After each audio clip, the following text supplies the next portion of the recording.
бошгоҳи Истиқлол дар бозии марҳилаи дуюми интихобии Лигаи Чемпионҳои Конфедератсияи футболи Осиё 2020 бо дастаи Локомотив Узбекистон вохӯрӣ анҷом медиҳад. Қаҳрамони кишвар омодагии худро ҷиҳати анҷоми диддори мазкур дар варзишгоҳи шаҳри Душанбе оғоз намуд.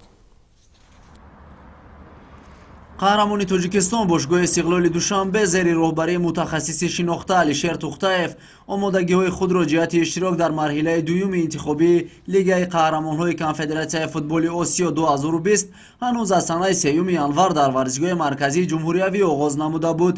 Тибқи иттилои расмӣ, ҳайати пурраи дастаи Истиқлол шоми имрӯз ба шаҳри Гулистони вилояти Суғ ҷиҳати баргузор намудани тамринҳои чандрӯза сафар мекунанд. Зимни ин омодагиҳо қаҳрамони Тоҷикистон дар шаҳри Тошканти ҷумҳурии Узбекистон бо дастаҳои Суперлигаи ин кишвар ду вохӯрии санҷишӣ мегузаронанд.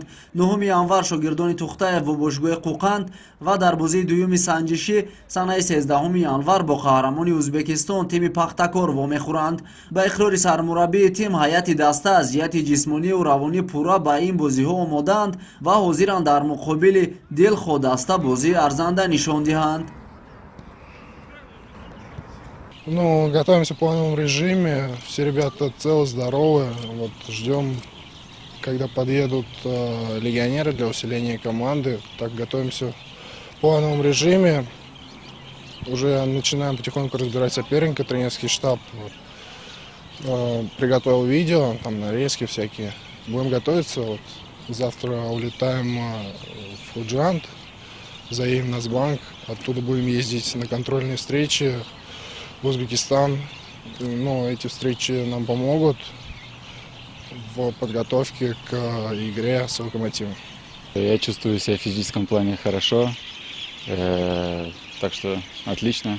Сейчас надо хорошо сыграть два спарринга, как я говорил, в Худжанте, точнее в Ташкенте, и там будет видно, как мы будем играть с Локомотивом 21-го. Так что задача самая максимальная у команды всегда.